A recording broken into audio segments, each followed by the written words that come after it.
Welcome to another episode of the Legal Ops Podcast, the show about all things legal operations, legal technology, and the business of law. I am joined today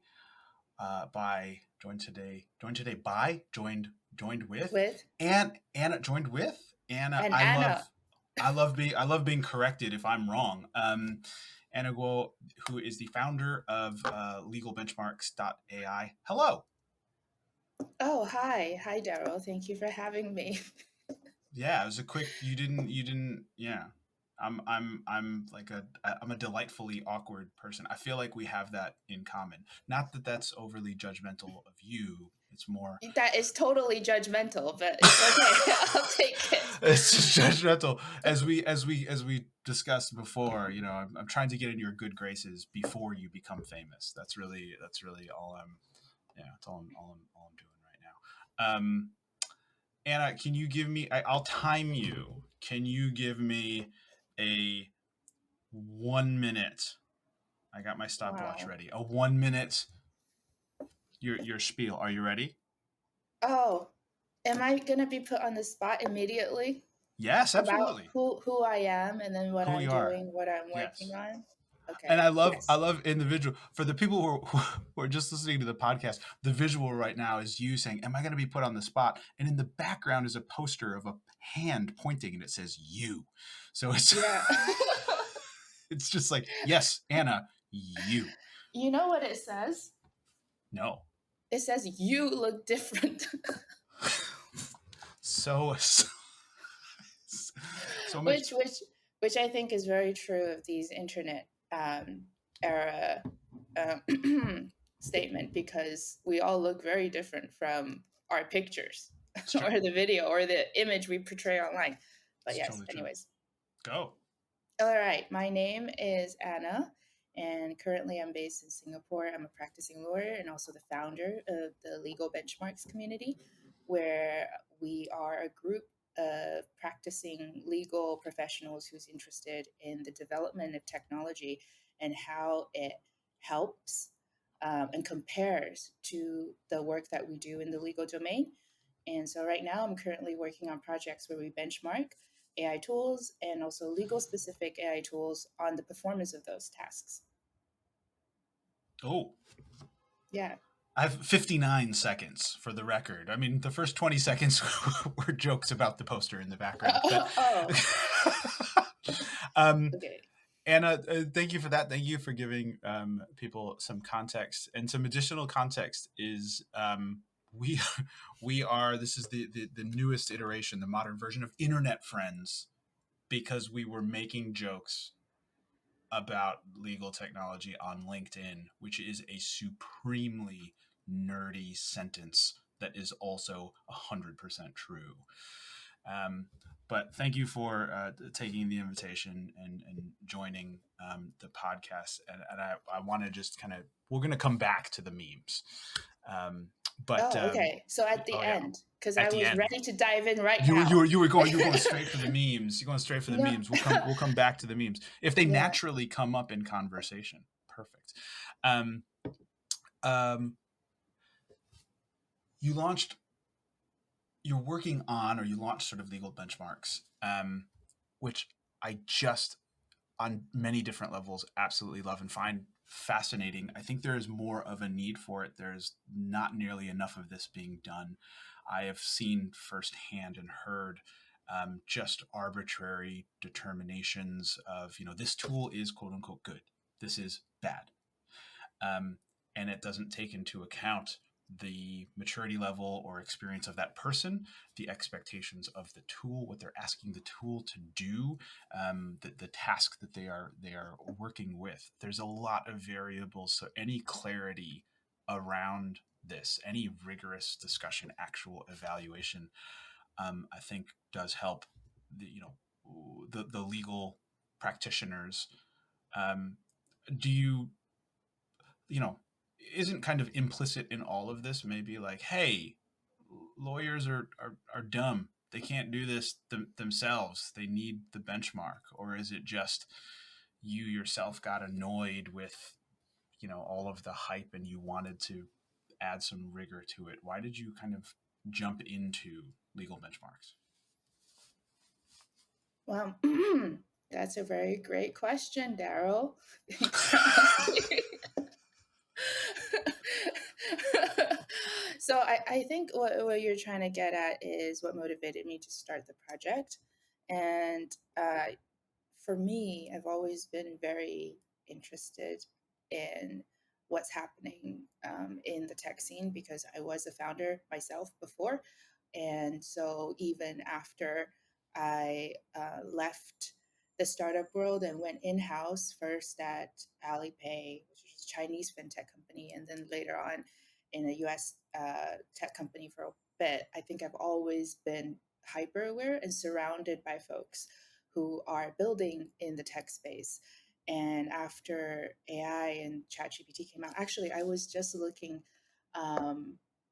looking at when the development timeline of ChatGPT right before this call, and a lot of people seem to think that ChatGPT or OpenAI was only around since the last couple of years, like 2 years or Right, 3 years, right. because that's when people started really knowing about its existence. But actually, I knew about it since 2020. So when it was just an open AI playground and it was only engineers that was playing around with it. And then even before then, like 6 years ago, they launched the first GPT model, I think, or something like that. So it's actually been around for such a long time. It's only come into our general awareness in the last year or so for most lawyers, especially. And so when it already did come to the attention of lawyers who are always like, technically not the best of the field. And I am also as well. Like I am technically hopeless. It's just that I'm surrounded with people who are really good engineers, and then by virtue of association, I know something. I was like, oh, GPT, I've heard of it. Yeah, but anyways, um, so when it first became relevant to the legal profession, I think a lot of people asked me in my network to help them differentiate what Mm-hmm. was just marketing and what was reality. And that was a year or so ago when people started to hear about names like Harvey or Robin AI, Yeah. all of those big players that were just starting to emerge. And so that's why I kind of got arrowed by my network to put out some content out there to see if other people in the community online are interested in this topic. And when I posted about evaluations and my opinions about the legal tech developments, people online seemed to be interested. So I just kind of followed along and built this project because I felt like it was an information gap that not only Yeah. people within my network needed, but also the wider community needed. And apparently, legal ops folks are also interested. So I must Yeah. be doing something right. Yeah. Yeah. I'm super. That's so so cool. I really am super super interested because I do think that what is that I forget the name for the development cycle or sort of the hype cycle. Like we're still very much in the midst of a lot of kind of flashy talk, and for example, we can have discussions about Harvey a little bit later, but um, there's still new things coming out, still new developments inside of ChatGPT. The newest model. It's funny to talk about it like talk about it like a rap album. The newest model just dropped. Yeah, or And it's like an Apple iPhone. yeah, exactly. Like I waited in line for ChatGPT 5.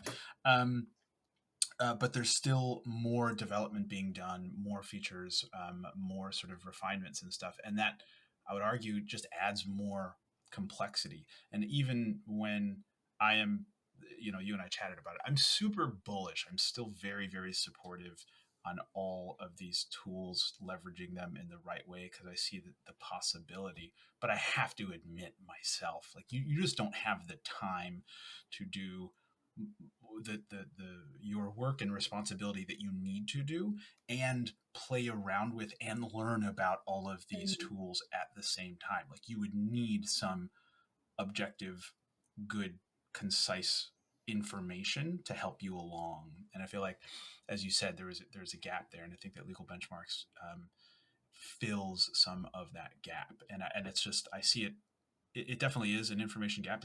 But it's almost like a necessity. Practicing lawyers, we would read primers on antitrust law, and you would attend all of these. You'd have like your outline and your notes and whatever. Like we need to be approaching not only AI generally, but even products specifically. We need to approach it in the same way. So I really, really love that. And yes, legal ops folks are also interested, which is a good segue into a point that you raised about, and I feel like this is a discussion topic, but also almost putting myself on the spot here. You raised a topic, a question or issue. Who are the real drivers in a very increasingly sort of quick, crazy period of change with generative AI? Who are the real drivers during this period of change? Is it the lawyers, generally speaking, or is it the legal ops technology people? Uh, Mhm. do you want to play the role of the lawyers and I'll play the role of the tech people? I mean, I think, and I'm real curious on some of your honest opinions here. I mean, I've seen lawyers be super, super interested, but still resistant to change and embrace some of these tools when they ask too much of the tool and they get less than 100% perfect output. And Mhm. then they say, well, I just can't use ChatGPT at all. This is an extra burden on my workload. It actually doesn't help me. When that's an overly simplistic view, and I feel like maybe with my legal ops hat and looking at workflow and saying if you only ask the tool to do this key part to save you time, and if you coordinate it this way and implement it inside of this workflow, you can have a bunch of improvements, but you shouldn't ask it to do everything, excuse me. What are the lawyers saying? Do they think they're driving the change in this period? They're driving the change in this generative AI moment. Yeah, I think I am definitely coming in from a very biased perspective because when I was in house, I was I mean, I was an in-house lawyer, and many people would like to argue that legal ops and the lawyers are of the same department. Not always the case, Mm, but so when I started this project, because my network and the people I come into contact are mostly lawyers, I just naturally assumed that this conversation was driven by lawyers, and that's why the framing and the folks that I've been trying to address have been lawyers. But then I realized that there were a lot of people who were in legal tech functions in general. They mm, might not be lawyers, um, ever in their careers. They could just be in ops related roles that transition into legal ops at some point, or they could be previously practicing lawyers that transition into um, legal ops. But they were also paying attention, and some of them were making the purchasing decisions for these legal tech tools. And so now that's really piqued my interest as to how these two functions, if they do exist, and I realize that they mostly exist together in bigger companies. So smaller companies, it might just be a legal counsel that's wearing two hats at the same time. But when you grow, when the company gets to a certain size, um, they would have a legal ops function. To see how these two roles interact with each other and potentially compete. I'm not sure. That's part of what I wanted to learn from you today. And yeah. then also for a lot of lawyers nowadays that's thinking about the potential career opportunities and the transitions, whether legal ops is something that could be uh, a career path that's viable for lawyers. Like, I don't know, maybe with all of these AI implementations, does it open up more roles in legal ops for lawyers? in these big companies. That's Yeah. all the things that I'm interested in finding out. But circling back to your question, based on the conversations that I've been having with people in this field, it seems like initially a lot of the conversation has been driven by junior lawyers, but increasingly I've noticed, and I've also spoken to senior lawyers that now are also driving the conversation for AI adoption within the company. I think it's mostly in a few different categories of senior lawyers. There's ones where there is a legitimate pressure that's coming maybe from the CFOs or the financial departments to cut cost and to increase efficiency, leading to traditionally that would be solved with an additional headcount. But let's say if you don't have those additional headcounts, then you need to find alternatives, and technology is one of them. Or also, it could be because they are more forward looking and innovative and they want to keep up with the times. So I see these two camps of legal leaders. One is driven by realities and pressures, and then the other ones are truly champions for new technology. And a lot of these are leaders within tech companies themselves, right? They're Yeah. like maybe at the GC of a scale up, Yeah. um, that's driving this kind of change. That's really interesting. So there's a couple things there. One is, and that last comment especially, you just touched on something that occurred to me when you are saying that maybe you're seeing more lawyers drive certain change. I wonder if it was some function of your career path so far or your presence in Singapore being, a little bit, look, on a spectrum, maybe it's closer to sort of Silicon Valley, very, very digital native tech enabled legal professionals compared to that everyone else who just may not be. That may be a factor, but Are you the saying the Japan? are you, you said it, not me. Um, so separate conversation. The Yeah. the Floppy but disks? the other dynamic, dude.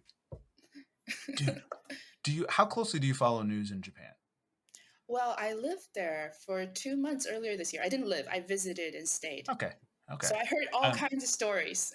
all kinds of stories. Probably everything you heard is true. As the quick aside, this is very timely, very topical. So today is the 17th October.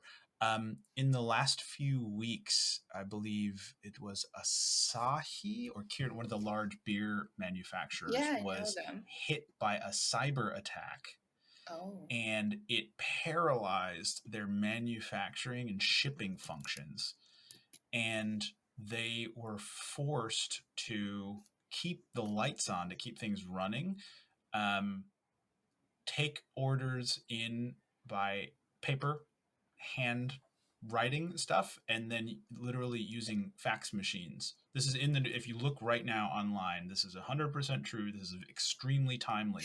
And to my understanding, they have not recovered from that yet.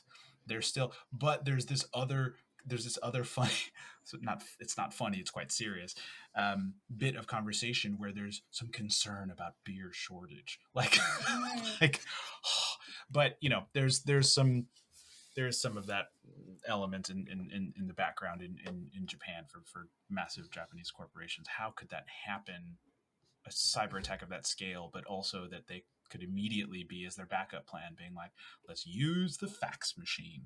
Yeah, um, but I think this is actually legitimate because if you over rely on one technology, as advanced as that technology might be, when it breaks down, if you yeah, don't have a backup, if you don't have your fax machines and your floppy disks, and your brains, not, like now that everyone's becoming over reliant on AIs and me included, what's going to yeah, happen when there's a power shortage? Like this yeah, is like tangent of a tangent, but actually listen, I was like laughing so hard, but it's so true that I have a podcast I love, and I hope I can plug it here. It's called The Rest is History. And it's okay, just these two blokes that's just like talking about um, history stuff. And uh, then one of the episodes was about pigeons. Okay, so how is pigeons related to this? Because they were they were talking about how they think that for any country who doesn't have like a program to train pigeons to be messengers. It's a big data security wait, it's a big national security risk. They call it the Pigeon Gap because they're like, what if the electricity just go out one day and then you have no way to convey information with one another? In like I think in World War II and before that, pigeons were used as messengers. Yeah, And so yeah. they were saying like China's training this like multi-million-dollar project to train pigeons to be messengers in case something happens and there's a cyber attack. But then all these other countries don't have these pigeon programs, so there is a security risk now with the The Pigeon Pigeon Gap. Gap. Yeah, I love that. yeah, I mean, I don't love pigeons, but I love the concept of a pigeon gap. yeah. But yes. Also, it makes me worried. It makes me worried, like to think about, like a full large scale, like a countrywide power outage, some properly disaster level issue. Like, well, I don't know where the closest landline phone is. I wouldn't even know where Mhm. to. I know in Japan there's plenty of actual like public phone booths, but I wouldn't know where to even look for them because I would look for them if I wanted to on my phone on the internet. Like I would be so completely lost. I mean, I've survived. I think. I don't know. Oh, now I'm worried. You've made me anxious. So, Wow. so let's go Wait, back. circling back, yes. So let's go back two tangents ago to who is driving change, and it's sort of the senior lawyers that may be facing sort of systemic pressures versus the junior lawyers that are sort of naturally proactively, oh, this is new, useful, cool technology, and they want to use it. Um, that I mean that strikes me as right. Like I don't have any grounds to sort of disagree with you. It just I think specifically for the senior lawyers already in a kind of a position of power, and then they're facing the systemic pressures to increase efficiency or accuracy or blah blah blah. Um, they don't have the headcount. I think they hear and see generative AI and legal technology, and they have just they make the same mistake that C-suite does, which is just like, I want that. Well, what is that? Well, generative AI, it's fast. You can do anything. Well, it's not. It's overly simplistic. Hmm. It sort of and there's not enough. Those senior level attorneys, I think, are not doing enough. This is a wild generalization, but they're not doing enough. They're It's not. I'm okay. I'll about to. save you if I you say save something. save me. I was like just dumping on all lawyers who are older than me, but like they're not doing enough listening to the younger, the more junior people who are using these tools as they're coming out in real time and are learning ways to interact with information and manipulate data that are completely new at a much faster pace than they did, right? Like, I mean, there are still people that, you know what, sometimes when senior attorneys, when they do a screen share on PowerPoint and they don't minimize the ribbon, like I die a little bit inside. Like they're not using all of the screen, and it's just like there's little simple things, right? That's another tangent, but anyways, I do think that the sort of the senior lawyer versus junior lawyer kind of gap is Mhm. is is reasonable, is sound and challenging. I'm just curious, like maybe in Japan, doesn't have to be your company, but just based on your observations and your conversations with friends, what has been the speed of legal AI adoption within legal departments? And are lawyers like embracing it, or are they very, very cautious? Because I know from my understanding and perception of Japanese culture and society, it's more cautious, more risk averse. So, has that been the case? And how is it like for the difference between the legal teams and the legal ops teams? Do you have Yeah. any like mandate to implement AI, or is it a lot more talk than it is actually action? So there's a lot there. The overarching characterization of overly cautious, Japan business culture is accurate, generally speaking. That is fair.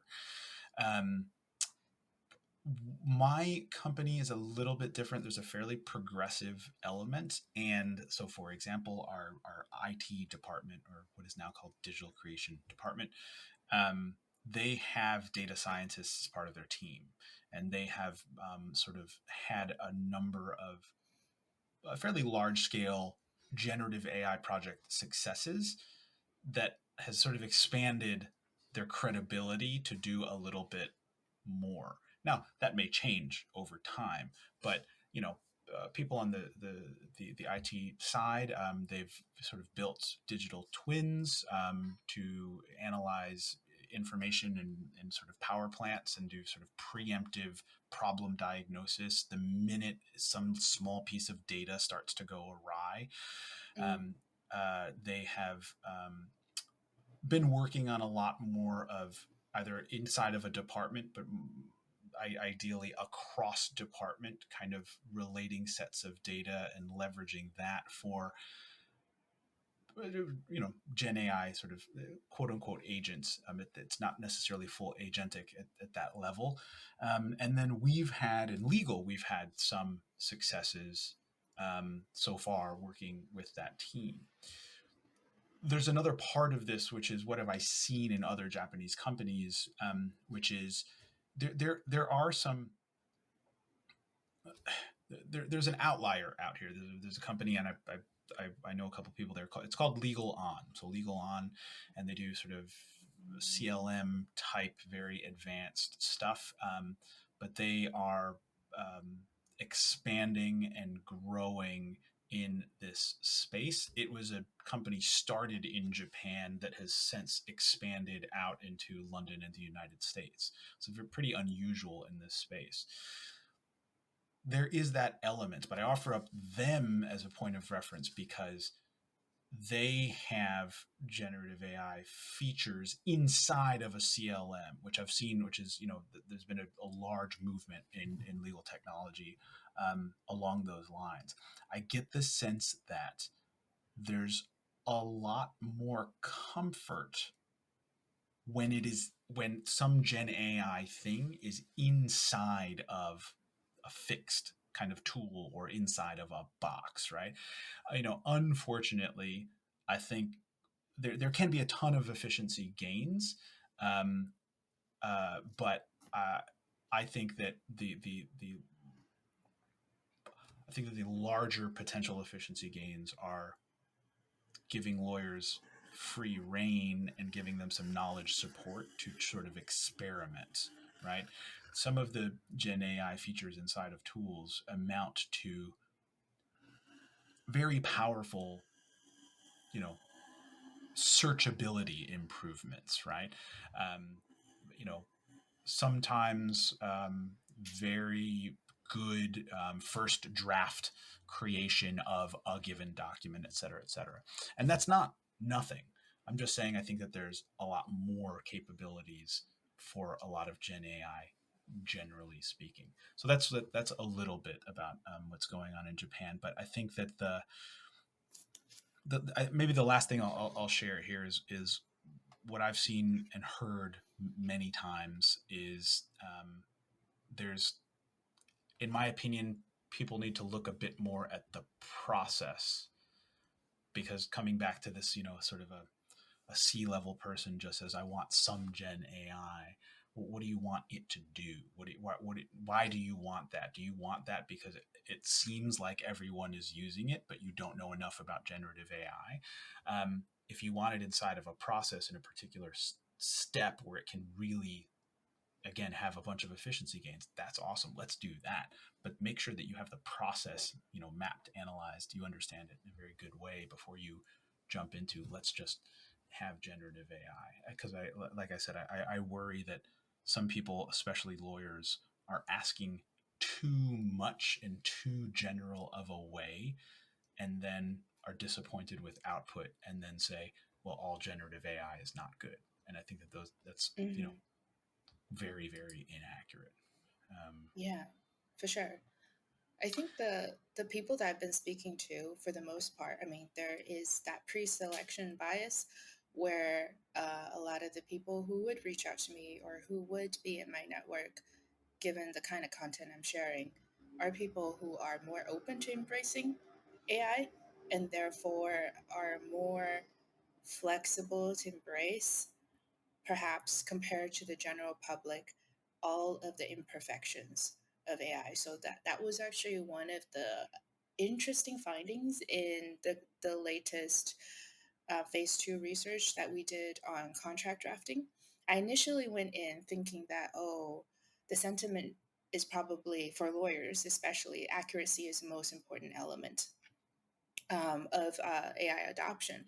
And I was proven wrong because in both of our surveys and also in the conversations we've been having with lawyers of all seniority levels, from whether it's big law firms or it's solo GCs or bigger companies, I think the tolerance for some inaccuracy in the output is much higher than I expected. It's definitely not 100%. I think more than 90 of the percent of the lawyers we surveyed were okay with outputs that were uh, not 100% accurate. Mm. Instead, what they cared about was one, whether these inaccuracies were easy to check and to pick out from an output. So, for example, if the output of like a first draft of a contract gets the name of the company wrong in the preambles, that's fine because a diligent lawyer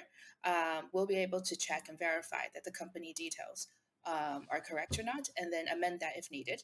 So, uh, whether it is easy to verify is definitely one of the factors that the lawyers care about, and then also how the tool in the workflow makes that verification process uh, less, I would say, cognitively difficult is also another strength that all of these legal AI tools could potentially demonstrate. And if they do that, I think that also builds more trust with the users. And this is, for example, in legal research, when you when the tool cites a case, can I easily hover over the case and Mm. then check that the source is accurate and that it's cited correctly? Can the tool help me make that verification process easier?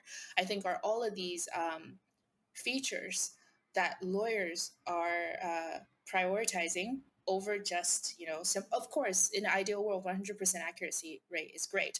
But I think that these other elements surrounding tool use are also what lawyers are prioritizing. Yeah, that's so interesting, and it's that's really fascinating that there's that you're hearing or seeing some data that it's not 100% expectation of perfection at that first draft, just because anecdotally, I mean, I've seen and heard that opinion, but anecdotally, as you know, we're practicing attorneys and having had some in-house experience, if I have a junior and I ask them to do something, right, I don't have an expectation that it's 100% perfect. And I'd be God, when I was a junior, it definitely was not 100% perfect. But more importantly, is the either in a law firm context where I am the senior or supervisor or the partner, or an in-house where this is just my subordinate and I'm the boss. I should be responsible. So even if it's a person Hmm. who I'm asking for the first pass, I still have the obligation to check to make sure it's Yeah. good. That's not different at all. But your point is also like really two things to call out in your comments. One was um, the sort of the trust in the process or specifically the output, but also even things like hovering over a citation is on balance a probably a small feature that has an outsized impact on I have more trust in this tool and I can quickly, yep, I see that, I see that, I see that. I know these cases, or if it's an in-house context, I know that these documents cited here exist. I know that that's the most recent version. I'm good. Hmm. Small feature that has a big impact on trust that, there's sort of a quite powerful ripple effect at play there. Um, I Yeah. hope I hope legal tech tool developers are listening to this conversation because this is gold. Yeah. So, I mean, a lot of these tools already do that. Yeah. And those, so I think the takeaway here is that trust does not mean an output has to be 100% Yeah. accurate. Yeah. You build trust with making it easy for the user to exercise their own judgment to make a decision of whether it is accurate or not. And there are many, many different ways you can do that. Yeah. The in-source citation checker is one of them, but yeah, there's a myriad of different ways that the tools and the platforms can do to help users gain that trust in these outputs without it being completely correct. Yeah. Yeah. Um, I want to go back to, and maybe this is still sort of related, but a kind of a comment or sort of issue you raised a little while ago, which is maybe people coming into this space who are sort of newer, maybe they're junior sort of legal members, the people who want to jump right into almost directly into legal tech. Maybe they do or do not go to law school. Have you seen or heard anything about this kind of a trend? I've heard questions about this as well. I'm curious if you've seen or heard anything about this. What are the trends that you're referring to? That Like there's people, mm, people being interested in just kind of a like, I do want to get into law, or I just got out of law school. I get what I could do for the traditional career paths. I don't want to do that stuff. I'm more interested directly in the technology. It seems like, in legal ops. yeah, it seems like, yeah, but yeah, I mean, have you seen or heard anything similar? Yes, for sure. I've spoken to quite a lot of people actually. I think the trend is partly out of interest and then partly out of existential crisis that some people who have gone to law school are like, you know what, I really don't like practicing law. What else can I do? Yeah, And all of a sudden, now with what's happening with AI, it seems like there is an alternative career path for these people who might not want to directly practice law. And then the other like the other path or the other motivation I'm seeing are people who are genuinely anxious and they might think that the traditional career path of a lawyer, like whether you start as an associate and try to work yourself upwards to a partner or going in-house, is no longer viable for them, and they're exploring what other options they have out there earlier in their careers, whether they're still in school or they're now currently in a law firm.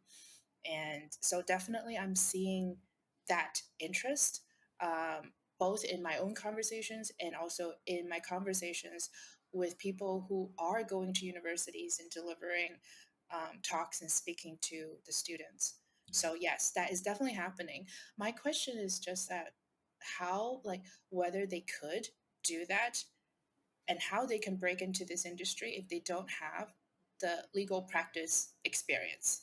I think that yeah. So I think that they could. I think that they can do it. Um, I so this potentially gets into a far reaching conversation. So I'll try to keep it short here, which is the value of, you went to what, Duke? You went to in the United States? Yes, yes, Yeah, yes. yeah. And at least in the U.S. law school educational model, the the value of that whole experience. I think there was a point in time where it was you learn quote unquote the law, right? You learn about estates and you learn about property law. Okay. I think for me personally, I saw much more value in learning how to have some rigor around problem identification and problem solving, because I started to see patterns with analytical frameworks. And I know that this is not just me, I'm not that smart, but there's patterns and analytical frameworks across different areas of law. You can apply that stuff to so many other things. The way that lawyers venture into a new subject matter area and sort of kind of push themselves to apply certain analytical frameworks to understand that new area very quickly because they need to apply law for the benefit of their clients. That whole process, for me, I learned a lot about that whole process. That to me was the value of law school. Um, Hmm. Now, coming back to jumping directly into legal tech, do you need law school? Do you need to know the law? And on to both questions, I would say no. I would say that it's very valuable to have an analytical approach to problem identification and problem solving.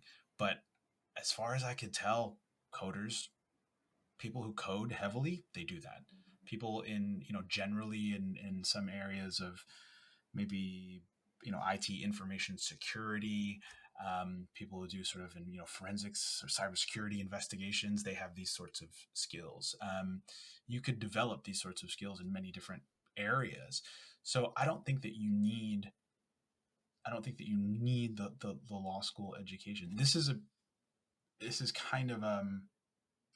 common topic at legal operations events and in this community, which is, does a sort of a high performing or an effective legal ops leader need the hard legal background and that training? And I pretty overwhelmingly say no. Again, um, I think up until now, I think you alluded to it a little while ago in your comments. Up until now, the people who've created a legal ops community in the industry, um, at some point were taking a different career path away from either law firm or in-house. Now that is changing. The people are definitely jumping straight into it. They see the fun, the problem solving. They are younger. They're bringing far more, with generative AI, far more sort of technology, information, knowledge to the playing field. You don't need a hard legal background or that experience. But However, let me, yeah, go ahead. Go sorry, ahead. sorry. You were saying something? No, I was just going to add one Yeah. thing, which is simply that, like, for some discrete use cases, it's helpful to know why are we, if I'm problem solving to improve a workflow for a lawyer or a legal team, why are we doing this thing here? That there may be a small piece of legal knowledge that I really do need to know. Why do we need to make this report to this regulator? Well, that could require some legal knowledge, but that was the only thing I was Okay. going to add. Go ahead. Yeah, I have two thoughts that come from this. One is, if I follow this line of thought, then does that mean for all the legal tech founders out there in the world, they actually don't need to have any legal background in order to build a successful legal tech startup? I agree. You think so? I agree. That's very interesting because I feel like there's a lot of discussion around whether you need domain expertise or not to build a successful domain specific AI startup, and especially in knowledge domains like finance, healthcare, and legal. Yeah, this is especially debated, and I am on the fence personally about this because on one hand, you would like to think that all these years of experience and knowledge you've gathered has some advantage, right? Of like building a legal tech startup. And if you go on LinkedIn, I'm sure you'll see tons of sentiment around this to say, oh, like those college chads and brads, that's just like uh decided that they're gonna overtake the legal industry one day, then sit in their dorm rooms, code up this app, and then think that they can sell it to us lawyers. How dare they? And yet, some of them are actually built by some successful startups today in the legal domain are built by founders who have no legal Yep. background. Yep. So yeah, that I mean, we might be still very too early in the time to tell, but Yeah. yeah, that was one point. And another thing I do wonder, even though we say, oh, we're not looking like you can still succeed, you can still break into this market without the background. If you were to hire someone to join your legal ops team today, do you do you think you would hire someone who with no relevant experience at all just because they have like a very good analytical framework, or they approach problems from first principles, as you would like to put it? How would you be able to even filter that? Because I think this is a very important topic, because most of the job applications nowadays, if you go Yep. through the formal process, it's all an AI filtered system where you're looking for relevant keywords in a resume. And then I was Yep. just telling someone who's looking for a job the other day, because they want to do legal tech and they're a student that don't have work experience. And she was asking me, "Oh, how do I break into this industry?" Um, and I'm just like, how do you stand out in this kind of current economic macro scenario where there are not that many jobs? Because like if the macro environment is amazing, everywhere it would be hiring, right? You wouldn't have that difficult of a time finding a good role, because there's just a lot of space, like a lot of slots. But now when there isn't, and there's tons of people that's applying for the same slot, what companies are going to do is they need an efficient way to filter, so they'll use AI to filter it. And when they use AI to filter it, they're going to be looking for certain relevant keywords. And I think if you or I were in that position to hire, we would do the same. So then how do those people without that experience break into the industry if they don't have that experience? So, oh my God, I love this conversation. This is this is this is exactly why you were asking me why at some point, like why do a podcast like this, and it's this type of conversation is exactly why I do this. So there increasingly, undeniably are AI screening tools that sift through first pass of applications, resumes, etc., for better or for worse. Those can be extremely powerful. Efficiency, there's huge efficiency gains there, undeniably, right? That is not the same. Maybe it's the same framework we were talking about. It's not the same as 100% perfect. I'm okay. It's 90% good. That's fantastic. What about that 10% gap of imperfections screening out candidates? That's where the person, the human, comes in. And they see, oh, this, my AI sort of tool has given me, these candidates. Um, I see that. I understand that. Let me just go look at other people on paper and see what they look like.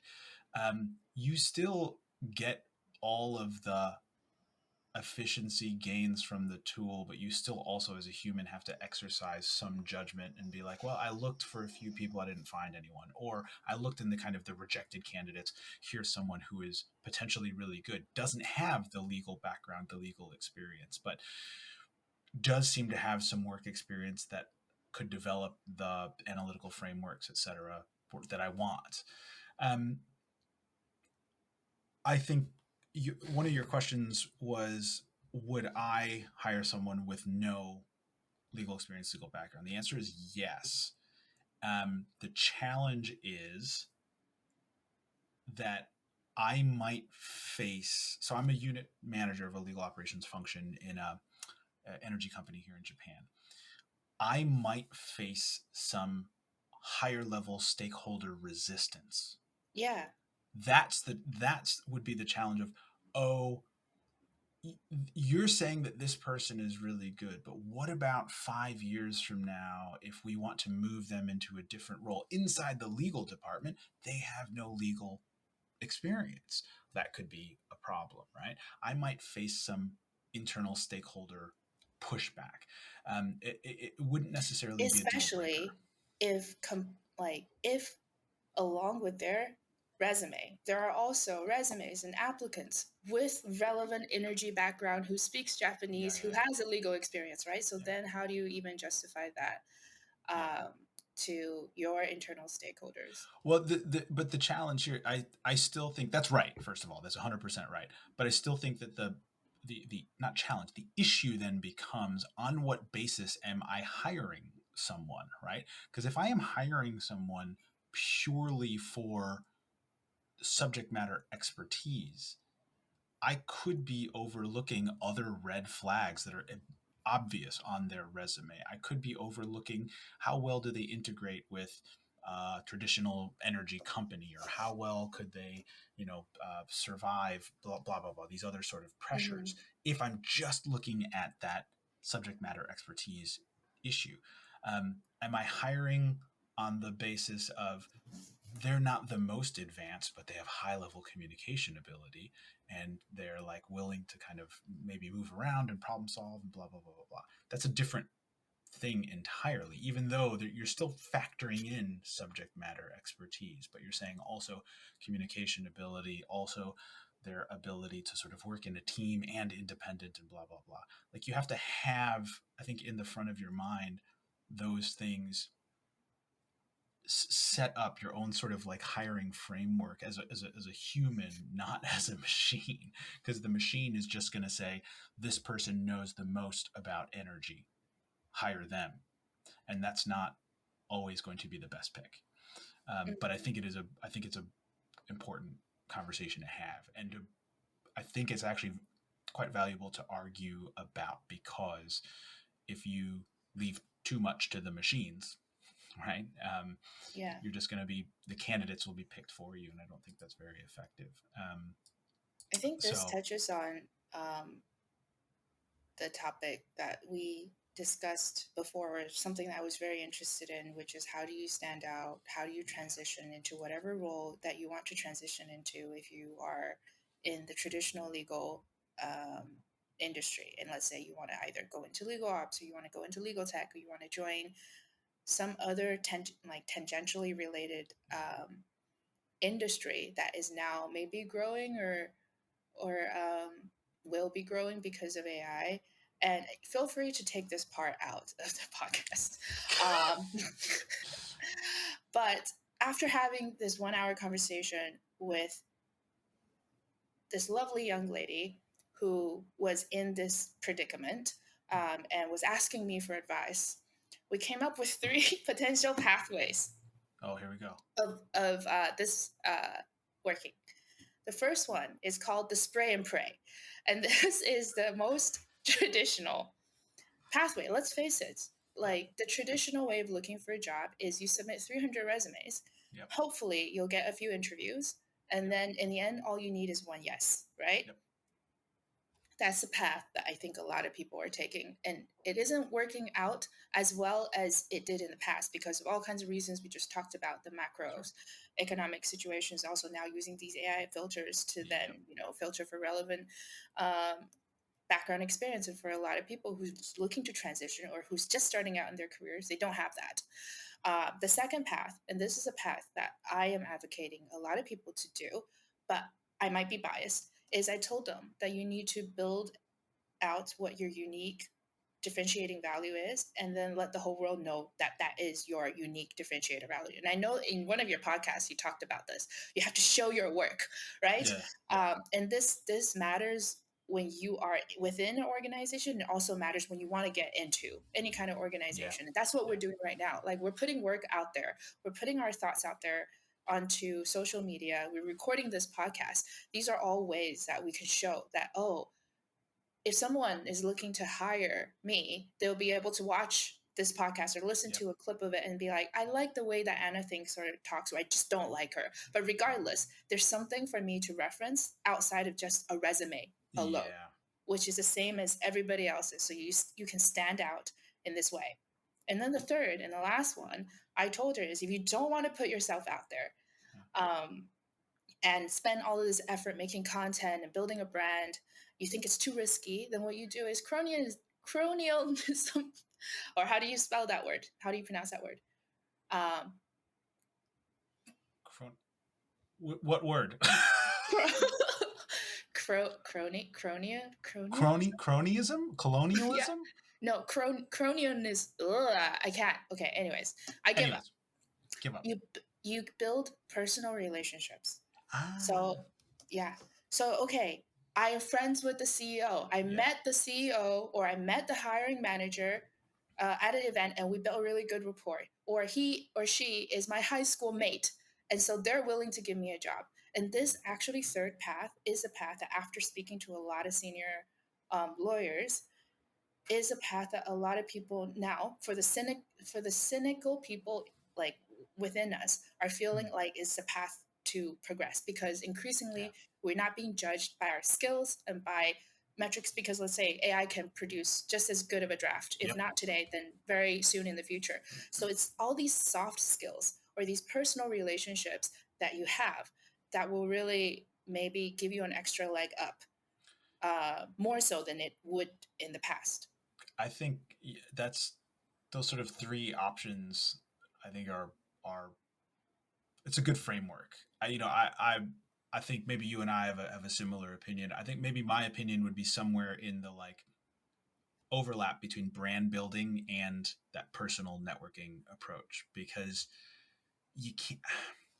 I realize more and more that the one out of the human networking thing is undeniably invaluable, but like it takes a lot of work, a lot of investment to go to these events, to to ask people for time, and um, so I think that in lieu of that, if you can't get people's time and if you can't be at the certain events that you want to, you can supplement that with an online presence with sort of Mhm. a lot of frankly like LinkedIn activity. It's still for better or for worse, I'm a Gary Vaynerchuk fan. He's a marketing guy, and there are many people in marketing, online marketing, who increasingly are just like, what is still a gold mine for so many people? LinkedIn. You think that it's a crowded space, and it's not. There's a lot of AI slop, and the people who are active regularly, it's not even necessarily every day, but who are active regularly and authentic and interesting are far fewer than you think. It's not Instagram, it's not Facebook. Like, you have a chance to talk about some professional stuff, create your own voice, to get into a good rhythm of like writing or creating images or video, whatever. Like, it is Images like untapped. memes. Like memes, Another one. Another segue, one. Another segue. one. On the Another one. video version, I'm gonna have like horn and Another like one. DJ Mm. Khaled. Segue. Okay. Um, so I'm gonna use my phone. You and I were going back and forth for a while on LinkedIn for silly memes. And I think just recently there was even more so because the whole Harvey Reddit thing Yeah. exploded. So we gave each other homework to find some good memes, and I think we're gonna have to then describe some of them for our listeners online. I've got my phone out. Let's see how well that. Oh, that'll work. That'll work. This one Ah, this one is a man in a chair leaning forward, and it says, "This is how locked in I get when I see my name on an email chain." Which, like like the guy is like chilling in the background, but if you see your yeah. name Oh, and yeah. you suddenly like lean forward, I feel like that. By the way, shout out to Instagram. Litigation God is where Mhm. I'm Oh my gosh, I found a lot of great memes from them as well. dude. Litigation God. These dudes are. I don't know who runs. I forget who runs them. I don't think it's maybe if it's Matt Margolis. I don't remember. But anyways, um, hilarious. But also like this one resonates because it's not only like legal, but it's I think just like knowledge workers who just zone out for a long email chain. But then when you see your name somewhere, especially the difference between like your name in the to line versus your name in the CC line. Like, those are Hmm. wildly different things. So that is your oh man, okay, that's your favorite one. I have a whole host of them. I don't know how to share because they're on my laptop. They're not on my mobile. Send me But send if you send me the link in LinkedIn, and I'll put them on my. so we cannot escape LinkedIn, even though I we know, are. I know. How funny is that? Wait. Oh, here it comes. We, we, when you try and search for something using ChatGPT, and it suggests you consult an attorney, but you are an attorney. And the video version is This is a classic. This is a Michael Jordan. This is actually a combined meme. Do you want to? Do you know the background The of this? origin of this meme? No. Yeah, you know. So you know that this is Michael Jordan, right? No, but now I do.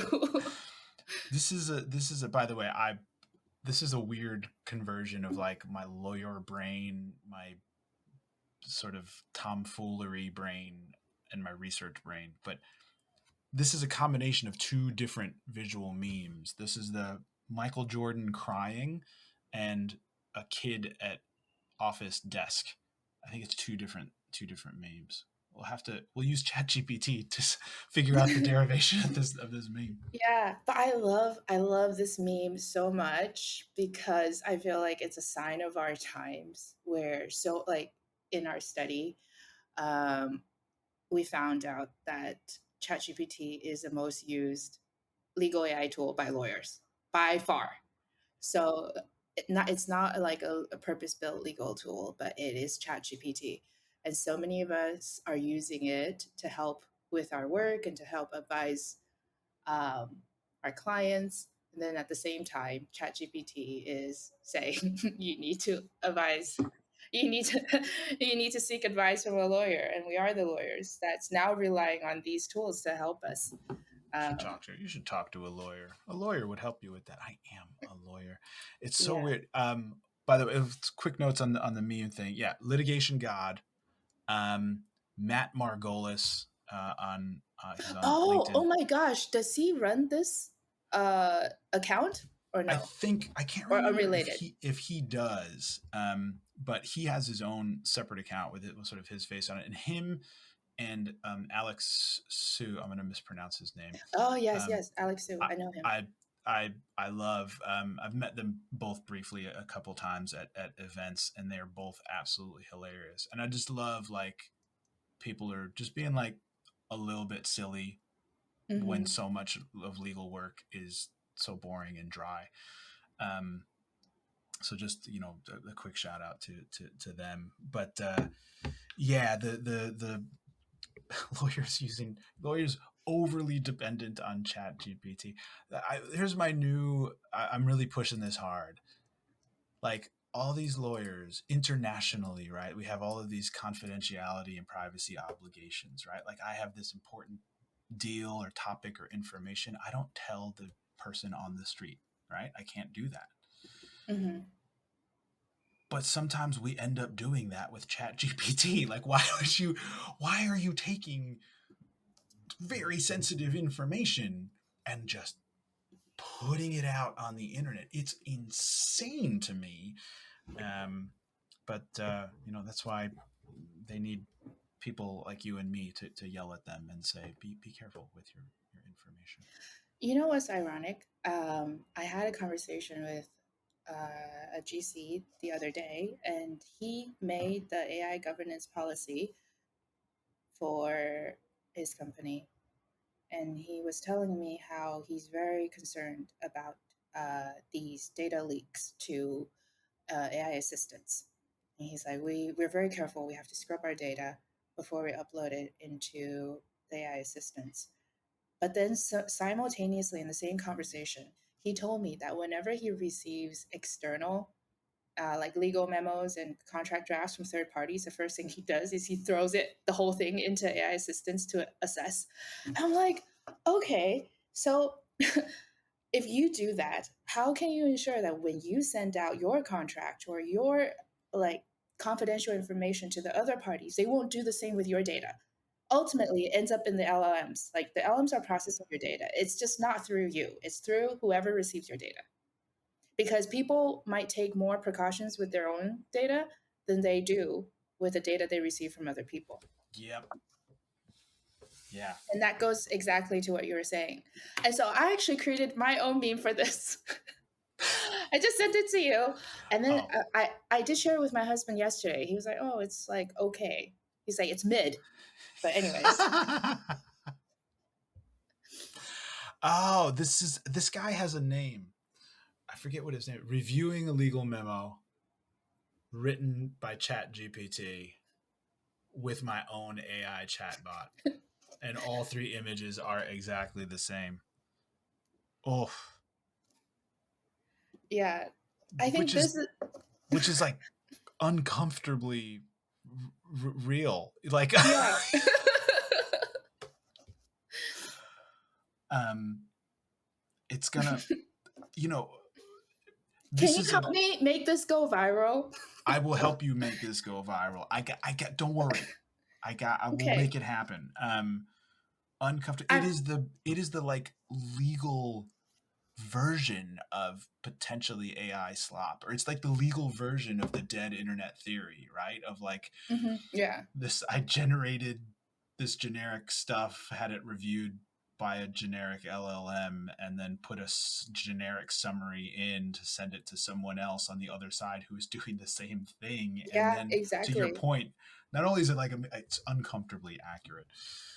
This conversation got dark. Now I'm worried. Yes. So, how do we wrap this? How do we wrap this? How do we wrap this? I think be careful with your data, folks. Just be careful. Anna and I agree on this. Be careful with your data. It's okay to make memes. And if you have questions about legal benchmarks, find Anna. Where can they find you? Oh, they can find me on LinkedIn, obviously, since I basically live on LinkedIn these days under Anna Guo, and then also on the website for the project, LegalBenchmarks.ai. They can visit and look at all the reports that we have published in the past, and also the articles that we have written as follow-ups to the reports, for the information that didn't make it into the final report. Yeah. And if any vendors or anybody else in the legal industry that's interested in following along or being a part of this project, they can always reach out to me. Fantastic. On that far more upbeat note, Anna, thank you so much for joining the show, and we will talk soon. Thank you. Thank you.